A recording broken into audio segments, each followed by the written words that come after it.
والصلاة على من كمل الرسل وآله الفضلاء أكسى بيات نقصص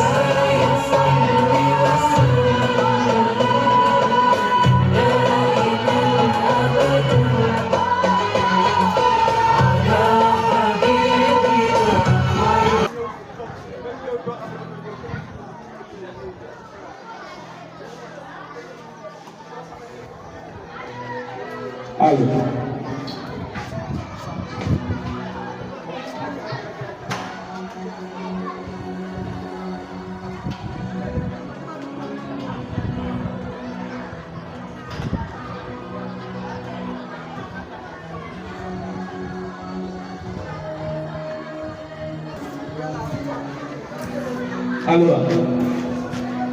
waa état ña ngi si ne les élèves la approché nga les invité imam kaa leen toog nii kaa leen toog principal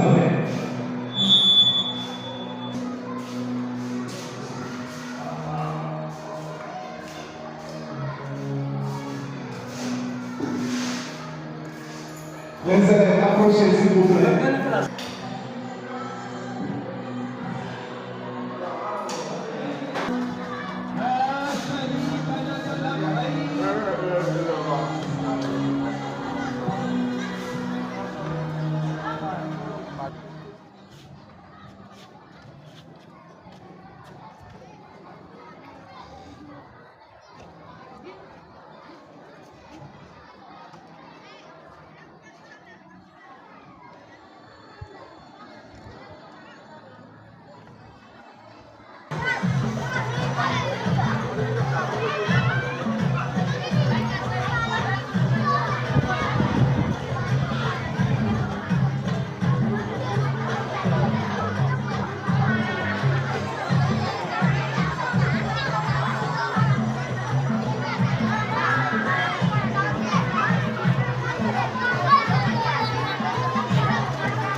kii ñu sant yàlla bu baax di julli ci yonent bi sallallahu alayhi wa sallam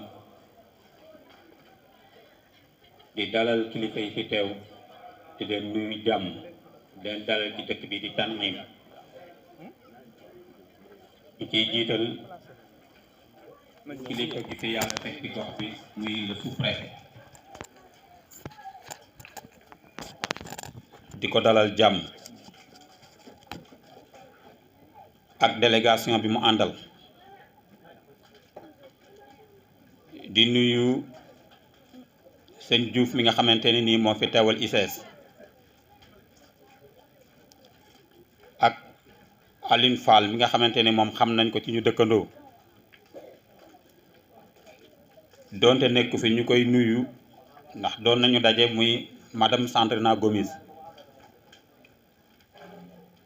di nuyu inspecteur di nuyu directeur école yi fi teew waaye di nuyu mbokk mi di suñu dëkkoon muy Tan'im comme ni ko mbokk mi waxee muy ci sa gi fi gën a jige muy Serif Samb muy Medina Fall muy Ngaay Jaañ dëkk yi nga xamante ni ñoo war Tan'im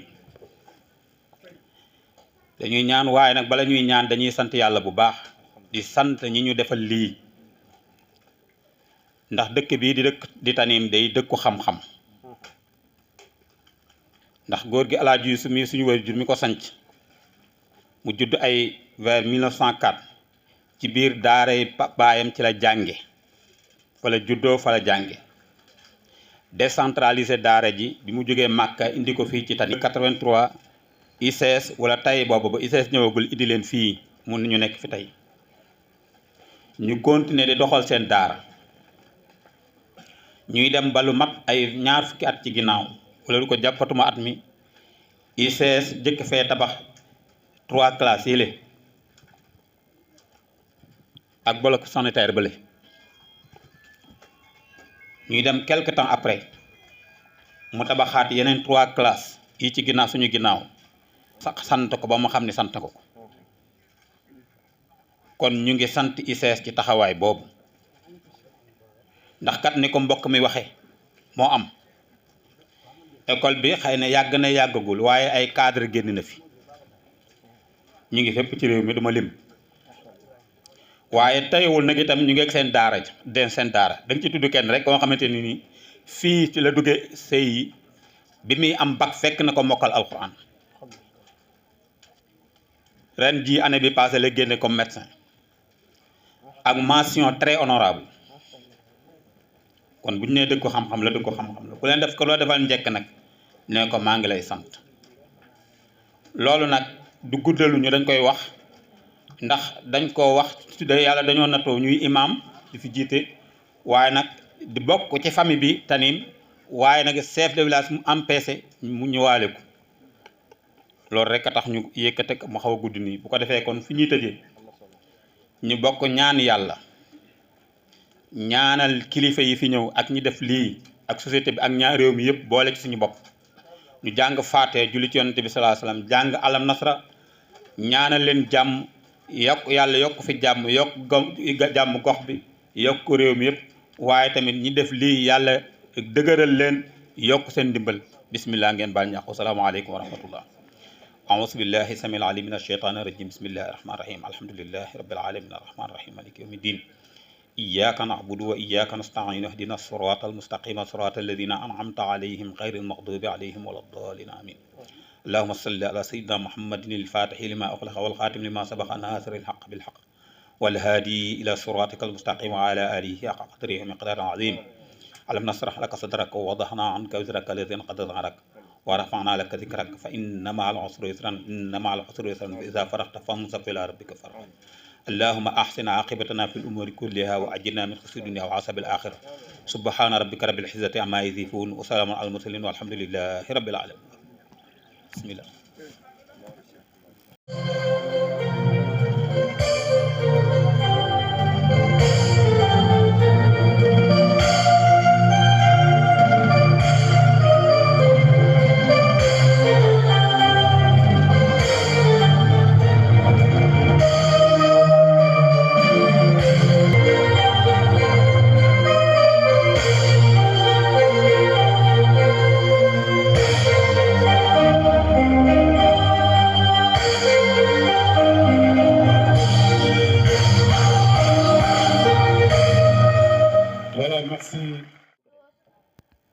Monsieur l'inspecteur chef de district de Mboro, représentant l'IF de Tivaouane, Monsieur le directeur de l'environnement des ICS, chers directeurs, chers enseignants, Madame la présidente du CGE, le président de l'APE, les chefs de village, parents d'élèves et élèves, très chers invités, soyez les bienvenus. Nous sommes entièrement reconnaissants de ce joyau qui est cette belle salle de classe que nous allons bien prendre soin et dire adieu aux abris provisoires ainsi que le bloc sanitaire venu à son heure car nous mesurons son importance. Il témoigne votre soutien indéfectible pour la bonne marche de l'éducation. Nous tenons à exprimer notre sincère gratitude à l'égard de chaque membre ici présent. Merci. Et encore merci aux ICS indolents. Dal ak jàmm, toog ak jàmm, dellu ak jàmm, dem fekki jàmm. Képp ku fi ñëw tey lépp lu fi aw yiw Yàlla na ko Yàlla ful sotti ko ci sunu kaw. Képp ku fi ñëw tey lépp lu fi aw yiw Yàlla na ko Yàlla ful sotti ko ci sunu kaw. Yéen wàllu yaay yi yéen suñu baay yi Yàlla na leen Yàlla fay seen coono ci ñun. Yéen suñu yaay yi yéen suñu baay yi Yàlla na leen Yàlla fay seen coono ci ñun. Yéen waa ICS ñoo ngi leen di ñaanal Yàlla na leen Yàlla fay seen coono ci ñun. Yéen waa ICS ñoo ngi leen di ñaanal Yàlla na leen Yàlla fay seen coono ci ñun. Amiin amiin nee leen amiin Yàlla na leen Yàlla fay seen coono ci ñun. Amiin amiin nee leen amiin Yàlla faj suñu aajo yi amiin amiin amiin nee leen amiin yal na Yàlla faj suñu aajo yi amiin. Takbir. Monsieur Bounama Diouf et sa délégation sont là aussi. Les invités sont là.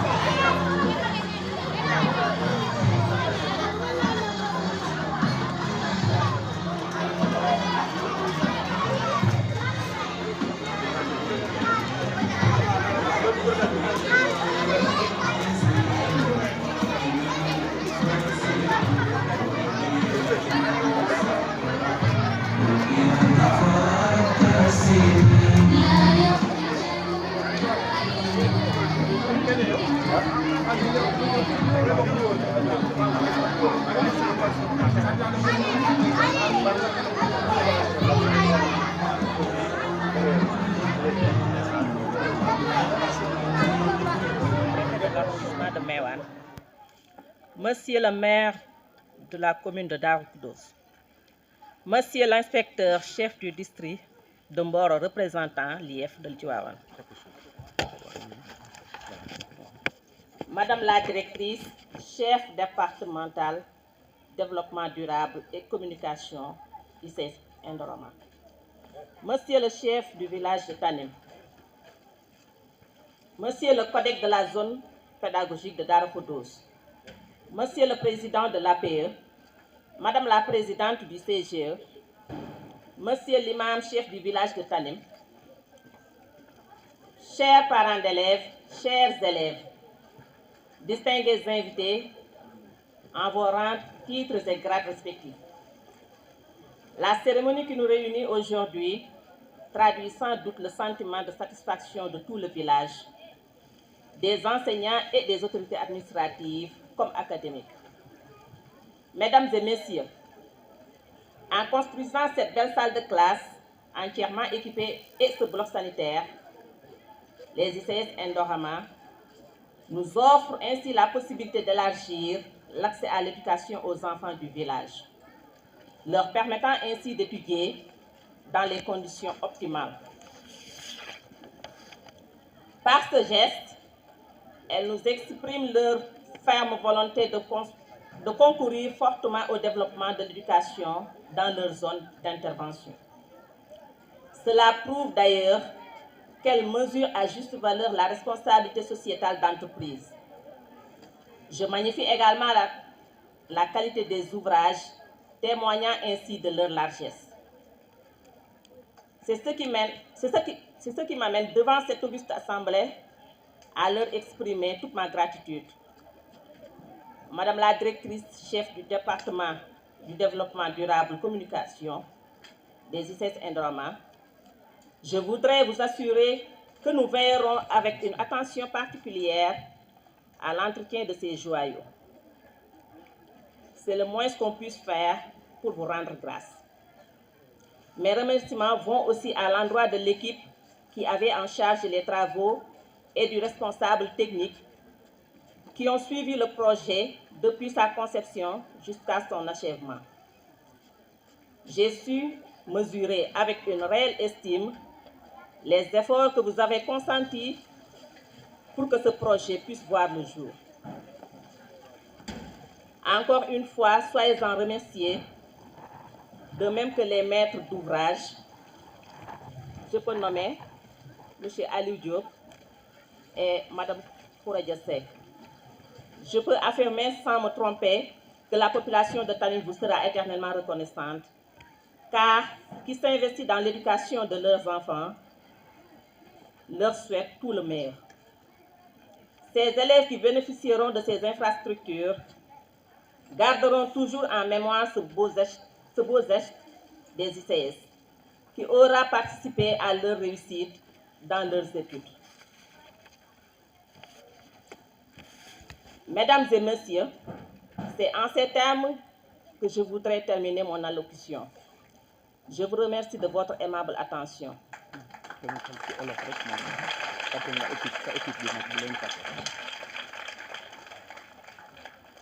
Assalamu alaikum encore.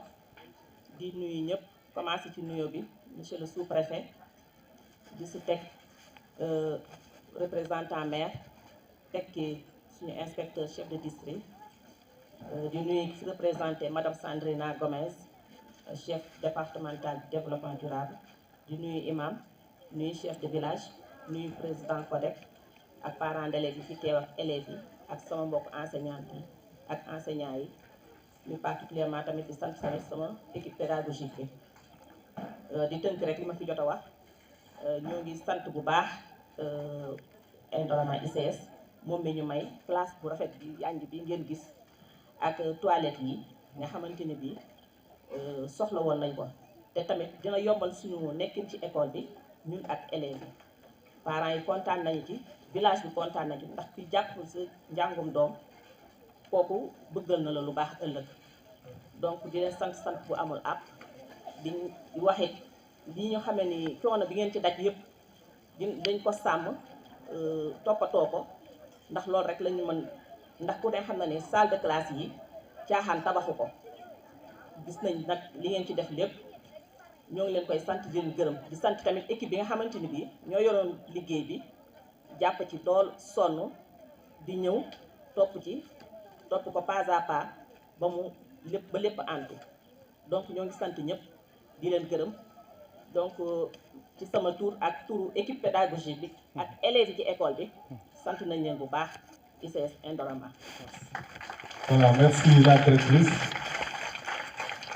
De l'arrondissement de Méouane, Monsieur le maire de la commune de Darou Khoudoss ou son représentant, Madame la directrice du développement durable et de la communication des ICS Indorama ou son représentant, Monsieur le collègue de la zone pédagogique de Darou Khoudoss, Madame la directrice de l'école de Tanim, Monsieur le chef de village de Tanim, Monsieur le président de l'association des parents d'élèves de Tanim, Madame la présidente du CGE, l'imam du village de Tanim, chers parents d'élèves, chers élèves, ñu am yaakaar ne construction salle de classe bi tey ak bloc bi dina bokk ci li nga xamante ne dina yokk teewaayu xale yi ci école yi parce que souvent bu ñuy am problème accès dafa fekk na infrastructure yi nekk fa.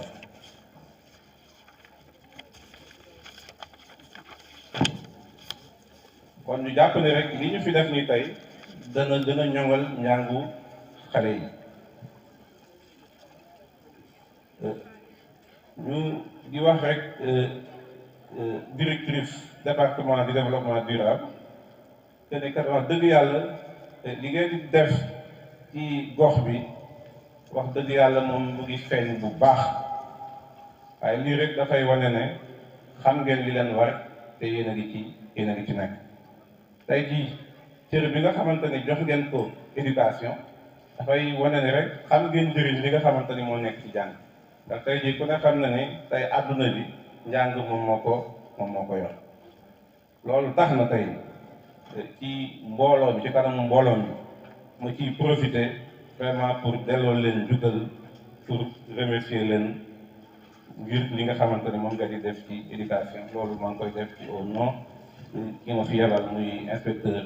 Amadou Dia mais aussi au nom de l'inspecteur d'académie li nga xamante ni moom ngeen di réaliser ci gox bi ci wàllu salle de classe ci wàllu bloc administratif ci wàllu ay douche wax dëgg yàlla foo dem tey ci gox bi amul gox booy dem tey te doo fa gis loo xamante ni ICS moo ko fa def kon muy delluwaat rek di leen jaajëfal di leen delloo di kon di leen remercier damay profiter ci occasion bi pour sant gërëm aussi jàngalekat yi nga xamante ni ñoo nekk ci école bi ngir seen pas-pas gis nañ ne wax dëgg yàlla ay jàmbaar lañ te loolu moo feeñ ci résultat yi nga xamante ne école bi dina ko am ak bu jot ci entrée en sixième ak ci l'examen du CFEE yéen jàngalekat yi ak yéen élèves yi madame la directrice ma lay wax rek ne yi nga xamante ni ICS tabax na ko ci tabax bu mucc ayib ñi nga xamante ni ñoo fi nekkoon di ko liggéey def ci seen doole tabax ko ak yéen ñoom bu ñu mënee def loolu yéen it ngeen mën a tamit sacrifié wu pour mën a leen toppatoo li nga xamante ni moom la leen tabaxal loolu day nekk vraiment une manière nga remercier leen nga delloo leen njukkal fi may tëjee nag mooy wax suñuy soxla bopp waxoon naa ko fële bi ma demee ci Daaru Xudoos ñun aussi yaakaar naa ne ci lañu bokk ndax jàngalekat yi ñun ñoo leen yilif ñun suñu nekkul ci condition yu baax lépp lu ngeen fi mën a def rek bu feeñee aussi ñun ñu leen di contrôler bu ñu nekkul ci condition yu baax yaakaar naa dina am loo xamante ni daf ciy def ma di leen xamal ne ñun condition yi ñuy liggéeyee fële condition yu métti la matériel bu bureau yi daf ñu manqué lool léeg-léeg da ngay dem IEF war a liggéey mais da ngay gis ne li nga jumtukaay yi nga war a liggéeyee amul ci sa bureau ñun comme suñu liggéey amul heure am na ñoo xamante ne xam nañ li may wax man léeg-léeg 22 heures mën na maa fekk bureau am na jumtuwaay yoo xamante ne dama koy soxla sama bureau du ma ko am il faut nga xaar ba le lendemain ngay mën a xool bureau bu mu am nga mën koo nga mën a def nga mën a yegal liggéey te loolu vraiment bëgg nañ ngeen jàppale ñu ci wàllu waruwaay aussi loolu aussi suñu problème ndax dañoo am ñaari oto yu màgget yoo xamante ni souvent dafay tomber en panne gis ngeen tey jii sama oto laa indi samedi ci suba maa ngi woon Mboro sama oto laa indi ci ngoon maa ngi woon Jogo sama oto laa yóbbu tey sama oto aussi laa indiwaat kon ngeen xam ne manqué nañu jumtuwaay léeg-léeg bu ñuy déplacé wu dañuy mot 5 ci ay kilifa conditions yu métti vraiment ñu ngi leen di ñaan ngeen jàppale ñu ci suñu doléance yooyu yaakaar naa ne nag balaa yàgg laa wax suñu doléance yi di ngeen ko jox une suite favorable voilà kon foofu laay tënkee sama wax maa ngi leen di sant leen gërëm. Académie de Thiès, l'IS de Tivaouane. Madame la directrice chargée de l'environnement et des communautés, Monsieur les imams, Monsieur les chefs de village, Monsieur et Madame les directeurs d'école, Monsieur et Madame les enseignants, chers parents et invités, en vos rangs et grades respectifs, soyez les bienvenus à l'école élémentaire de Tanim. C'est avec un grand honneur que je vais vous délivrer quelques mots de remerciement en ce jour d'inauguration de la salle offerte par les ICS. En effet, les industries chimiques du Sénégal et l'école élémentaire de Tanim entretiennent une relation depuis 2003 à travers la construction de 6 classes équipées. Depuis lors, les excellents résultats de ces élèves se succèdent d'année en année. Madame la directrice de l'environnement, à ce jour, l'école a formé des ingénieurs, des techniciens et des docteurs. De telles performances ne sauraient se faire sans votre soutien et la rigueur des directeurs qui se sont succédés et leurs fidèles collaborateurs, parmi eux l'APE, et l'accompagnement de nos partenaires ICS, GCO, Amicale des anciens élèves, Ande Defar Singor du village de Tanim. Madame la directrice, vous avez compris l'adage qui dit l'éducation est l'arme la plus puissante pour changer le monde. Le bloc que nous inaugurons aujourd'hui nous permettra de désengorger les classes et de booster les performances des élèves. Ainsi, Madame la directrice, moi, présidente CGE, les parents d'élèves et le personnel de l'école ne sauront, à travers votre personne, remercier jamais assez les ICS. Cependant, dans une dynamique de bien faire, sans cesse de perfectionner, nous tendons la main pour la mise en place du programme de renforcement des élèves pendant les heures creuses et d'une salle d'informatique, afin de mieux s'adapter aux enjeux. Madame la directrice de l'environnement, Madame la directrice, par ma voix, l'école élémentaire de Tarim adresse ses vifs remerciements aux industries chimiques du Sénégal. Merci pour tout.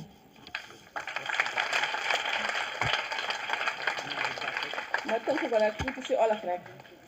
waaw ñun daal ñoo ngi sant di gërëm waa ICS ñu ngi leen di ñaanal ñu yokk ba yëg ko ndax école bi ba muy tàmbali yëpp ñoom ñoo ci jàpp ndax ñoo ñu njëkk a tabaxal 6 classes équipé ko tey ñu ñëw tabaxal ñu classe bii te bañ ko tabaxee tam ndax booñ tabaxee école bi ba tey village bi gis nañ ci seen bopp ndax seeni doom jàng nañ ba ku nekk am nga sa liggéey ba di dimbali seen njaboot yi ba amical bi sosu fi bay dimbali école bi kon nag dañ leen di gërëm di leen sant di leen ñaanal di wax nag lu neex du doy xanaa ngeen gën ñoo jàppale rek surtout pour xale yi nga xam ne heure creuse yi ñi nga xam ne seen parents yi amuñu moyen pour fayal leen ay cours de renforcement ñu jéem a wut fi ay professeurs wala ay maîtres ya nga xam ne wala ci élèves yi wala étudiants yi nga xam ne jànguñu pour ñu leen jàppale heure yi nga xam ne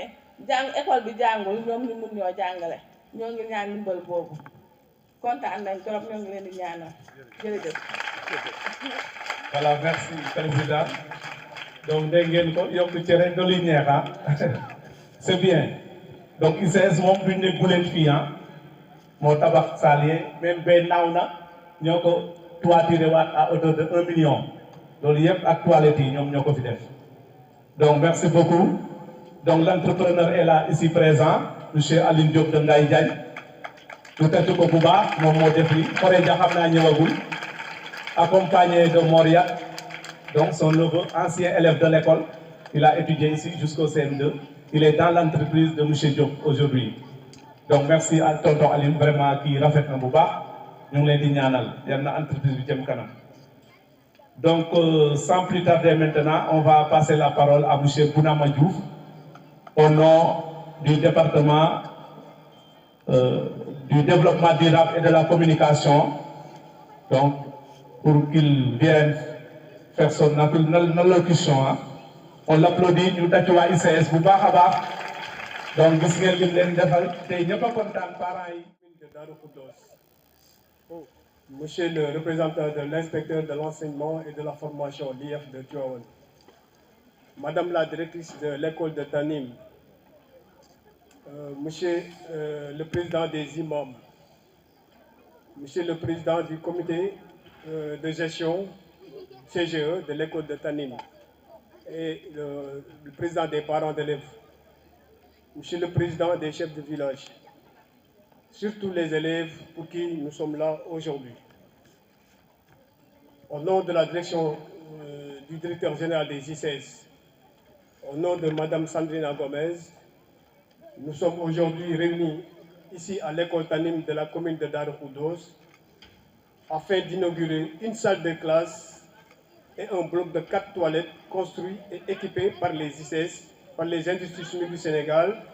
dans le cadre de son programme RSE 2023-2024. Ça et tout ça dans le secteur de l'éducation. Les industries chimiques du Sénégal ont à cœur d'impacter positivement et durablement les communautés riveraines. Renforcer les liens de bon voisinage entre les ICS et les communautés dans un esprit de partenariat. En effet, les ICS sont le partenaire privé qui contribue le plus au développement local, que ce soit à travers l'emploi généré, des prestations de services attribuées de préférence aux prestataires locaux. C'est pourquoi, effectivement,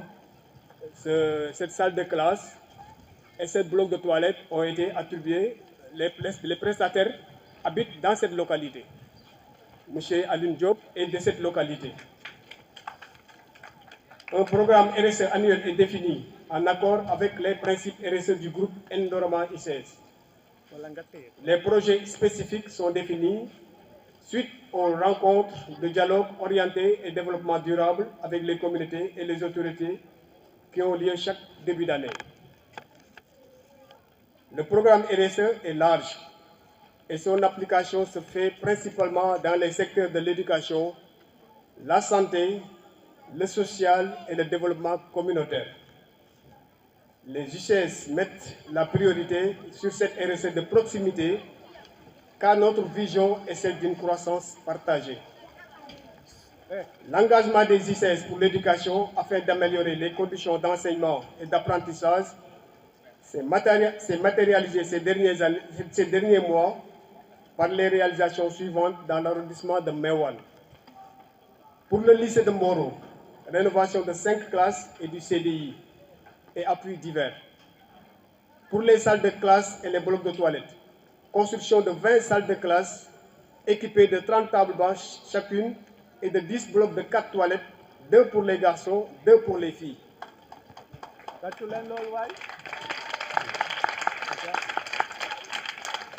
Le vendredi passé, le 17 mai, nous avons inauguré 2 salles de classe et un bloc de toilettes à l'école primaire de Ngaïngaï.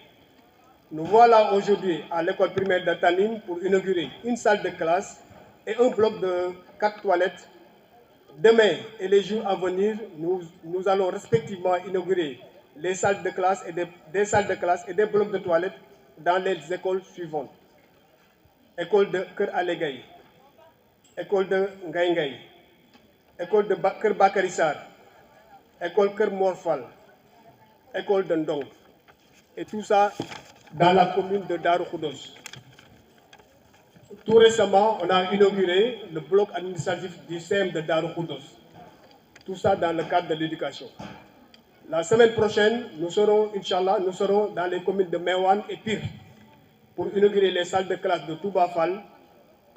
Wahal Djam, Léona Mbaye et à Pire pour l'école Pire 5. Nous avons déjà inauguré à Moro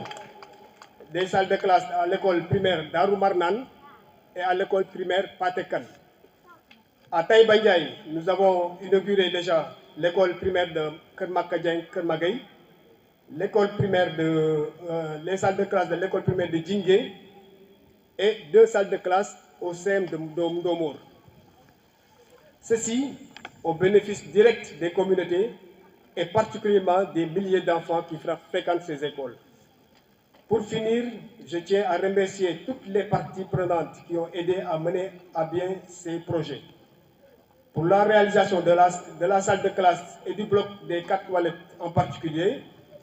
le maire de la commune de Darou Khoudoss qui a à cœur d'améliorer le cadre de vie dans la commune,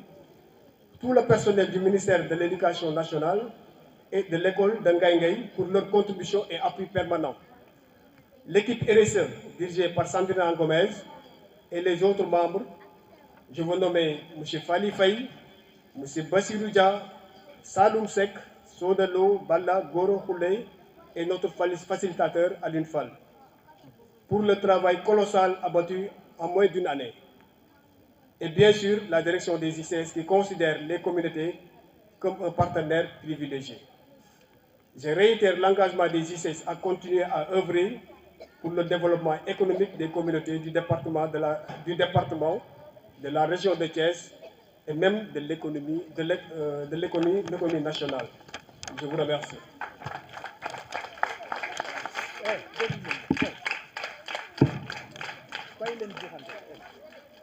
Nous yeesalaat suñu nuyoo ci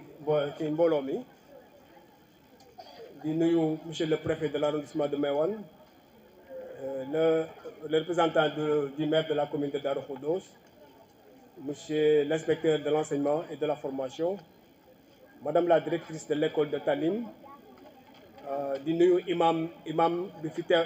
teewal chef de village bi, di nuyu enseignants yi nekk ci école bi yëpp, di nuyu suñu doom yi nga xam ni ñoo tax ñu nekk fii tey. Imam vraiment kontaan nañu ci Tanim tey ni ñu ko waxee wuyu na turam parce que modèle bii ñu fi gis tey nii la école yëpp war a bu ñu sañoon école yëpp noonu lay demee parce que école aussi du question jàng rek bu am ay diplôme mais boo amee ay diplôme aussi da ngay nite te nite bi buñ la ko jàngalul ci alxuraan bi jàngal la ko ci loo xam ne nii vraiment lu am solo la ba nga nite du sotti parce que lu bëri fii loolu mooy problème du Sénégal ay ñoo xam ne jàng nañ ba pare mais amuñu nite wuñu donc lii ñu gis fii vraiment dal na xel fii wax ngeen ni am na fi ay ingénieur rek ay yu fi génn mais xale yi tamit yàlla na ci ñooñu génnaat ñu bëri ba ay président sax génn ci incha allah vraiment loolu kay ñu ngi koy ñaanal dëkk bi waaw di leen wax ni rek approche depuis at bi ñu weesu approche su ICS bu bees bi doxaleen bu bees bi mooy ñun ñëpp di woote ñun ñëpp ay dëkkandoo lañu te loolu lu sincère la si ñun ay dëkkandoo parce que lii dëkkandoo ba amuloon jàmm doo ko defal waaw ay nit nag bu ñu nekkee dañu war a nekk di ci jàmm ak salaam waaw di yenente jàmm bu ci jàmm lool rek xéewal yi fii baawaan yëpp ñu koy mën a sottiwaat ci dëkk bi léegi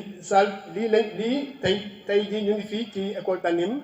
di inaugurer benn salle de classe ak benn bol de toilette ajjuma bi passé rek ñu ngi woon école Ngay daal communément appelé Daaru Khoudoss 2 doon fa inaugurer yu mel nii ci même commune bu Daaru Khoudoss bi dinañ fi inaugurer salle de classe wala bloc de toilette ci école Ngay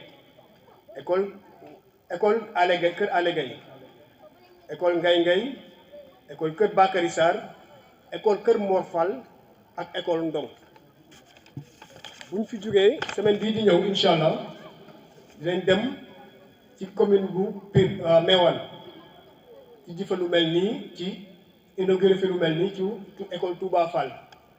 école Waxal Jàmm ak école Lawna Mbay après ñu dem Pire nag dañ ko ci dugal léegi bokkul sax ci départ ci arrondissement bi mais dañ ko ci dugal léegi parce que ñi ñuy toxal ñu bëri ci biir usine bi ñu bëri côté boobu lañ dëkkee ji donc moo tax ñu boole leen ci xewal yi ñuy def aussi ñu boole leen ci léegi vraiment ñu ngi gërëm waa école bi directrice bi ak enseignante yi fi nekk yëpp ak enseignants yi ci jàppale bi ñu jàppale ba nga xam ne liggéey nañ ko ci lu mucc ayib parce que effectivement buñ ci jàppaloon parce que liggéey ci biir année scolaire dafa metti xale yi dañuy jàng ñii di liggéey di gërëm aussi entrepreneur bi monsieur Aliou Diop mi nga xam ne moom tamit liggéey na ko parce que ñun loolu lañ leen di wax chaque fois boo leen liggéey yu mel nii même bu dee année scolaire fexe leen ba ouvrier yi bu ñu déranger ñu fay nekk liggéey bi aussi dañ koy topp ñun ICS ñooy def conception bi waaye duñ ko bàyyi noonu dañ koy topp semaine par semaine dañ fiy jaar brique boo teg ñu xool parce que liggéey bi suñu liggéey la brique boo leen teg ñu xool brique boo kii ba liggéey bi pare comme ça lii rek lañ ci bëgg mooy ñëpp kontaan ci voilà di gërëm nag vraiment aussi suñu équipe bi nga xam ni loolu ñun leen ko santoon nga xam ni conception bi ba réalisation bi ñoom ñu ngi doon di ñu ngi suba ngoon amuñu weekend amuñu guddi amuñu bëccëg muy ñoom Basirou Dia mi ngi nay toog Fally Faye Saloum Seck Soda dafa nekk congé moo tax ñëwul Balla Gora Khoule nga xam ne moom tam daf ñuy jàppale lu bari ak suñu facilitateur nga xam ne moo ñuy yombal suñu diggante population yi muy Aline Fall vraiment direction ICS mu ngi leen di remercier bu baax a baax di kontaan ci partenariat bi nga xam ni moo am ci diggante dëkk yi ñu ngi feddaliwaat suñu kóllëre pour wane ne lii xëy na tey benn jéego la mais ICS engagé wu na pour nekk toujours devant la communauté ba nga xam ni xéewal yi jógee foofu yëpp ñu koy incha allah ñu koy tasaare mais lépp ñu fekk ñu ci jàmm ak salaam ñu ngi leen di gërëm bu baax di leen. te ku te sénégalais xorom mu nuyu woo ko mu mere la te kooku nuyoo tam du la fay loolu tam lu ñu war a seetaat la. Monsieur le maire de la commune de Darou Khoudoss, monsieur le chef de village de Tanim, monsieur l'inspecteur de l'éducation et de la formation de Tivaouane, monsieur le représentant de la directrice chargée de l'environnement et du développement durable des ICS, messieurs et madame les directeurs d'école, messieurs et madame les parents d'élèves, chers invités en vos qualités, rang et grade, chers élèves, c'est avec un grand plaisir, encore une fois, d'assister à la cérémonie d'inauguration de salles de classe et de toilettes. La semaine dernière, j'étais avec les ICS à Ngay, Aujourd'hui, je suis à Tanim. Demain, Inch'Allah, je serai à Kër Alegay, puis Ndom, Kër Bakarissa et terminé à Kër Morfal dans la commune de Darou-Khoudoss pour la même activité. Monsieur le représentant des ICS, au nom du ministre de l'Éducation nationale, Monsieur Moustapha Guirassy, je vous remercie très chaleureusement pour ce geste. Mesdames et messieurs, la nouvelle équipe des industries chimiques du Sénégal, installée depuis 1 an, a compris très tôt que pour aider une communauté, il faut la soutenir dans le domaine de la santé et de l'éducation. La construction de salles de classe et de toilettes fonctionnelles dans une école fait partie de leurs priorités. Le nombre de salles de classe et de toilettes construites en un temps record en est une illustration. Inaugurer des salles de classe est un acte majeur pour l'avenir de l'école, car l'école et le lieu de vivre ensemble. L'école est le principal maillon du service public, le plus proche des concitoyens. La négliger relève de l'ignorance. À l'heure où beaucoup d'écoles ont des difficultés pour caser les élèves, je mesure la chance que l'école de Tanim a en inaugurant ce bâtiment flambant neuf inauguré par les ICS. Je ne saurais terminer mon propos sans vous assurer du bon usage que les enseignants, les élèves, les parents d'élèves et la mairie feront de ce joyau.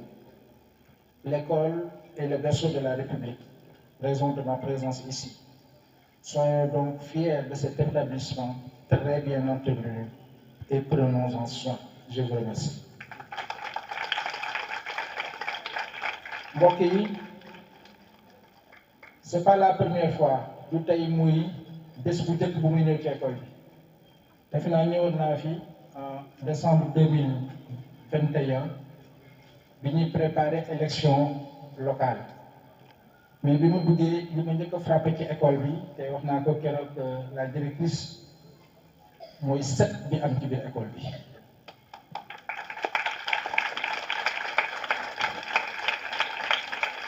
Comme dafa am benn borom xam-xam bu mag bi wax naan l'éducation se reflète dans le comportement de tous les jours. bi ma gisee set boobu tey ma ñëw gisaat beneen aspect parce que nag man mii di wax ak yéen nag jàngalekat la xëy na jàngalekat bu mag laa waaye jàngalekat bu mag la aussi je suis sorti de l'école normale William Ponty en 1990 am na ay fan léegi. ñun li ñu daan njëkk a jàngal à l'école normale te ñu daan njëkk a wax li ci jiitu ci école mooy set bu ci toppaat mooy organisation bu ci toppaat mooy discipline te ñetti yooyu yëpp su ma sañee ma ne gis naa ko fi. set bi maa ko constaté sama bopp keroog boo fi ñëwee discipline bi xam ngeen ne ay xale foo leen dajale 10 minutes te waxoo leen taisez-vous xale yooyu am nañu yar ay jàngalekat ngeen xam nga li ma leen wax mais bi ñu toogee fii ba léegi gisaguma maître bi jóg benn yoon wala directeur bi wala directrice bi mu ne xale yi noppi leen te loolu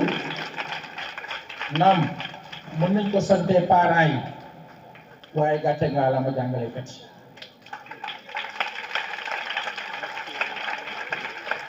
parce que kat l'école n'est rien d'autre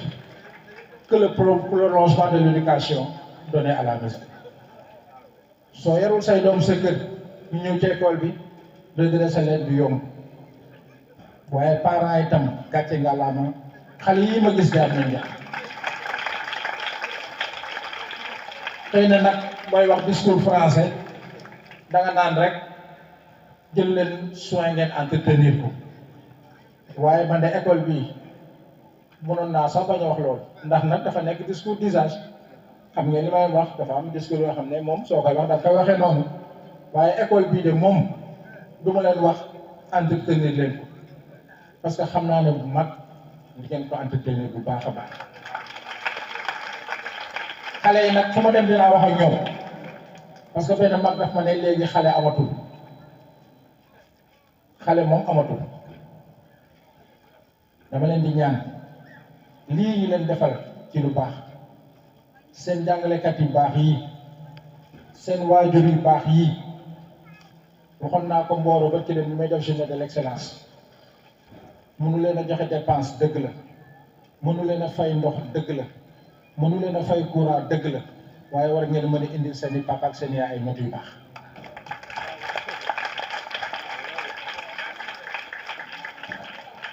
maa ngi leen koy ñaan ngeen xam ne jàngu leen pour yéen da ngeen di jàng pour seen i parents mais da ngeen di jàng aussi pour ngeen di jàngal parce que maître moo gën a sonn ci koo gis maître suñu benn inspecteur daf ñu daan wax ba muy dee def examen ñu ne ko mais nan lay defee examen mu ne ba muy dee def examen parce que jour entrée en sixième bu ñëwee parent bu nekk benn doom lay am waaye maître bi dana am 56 doom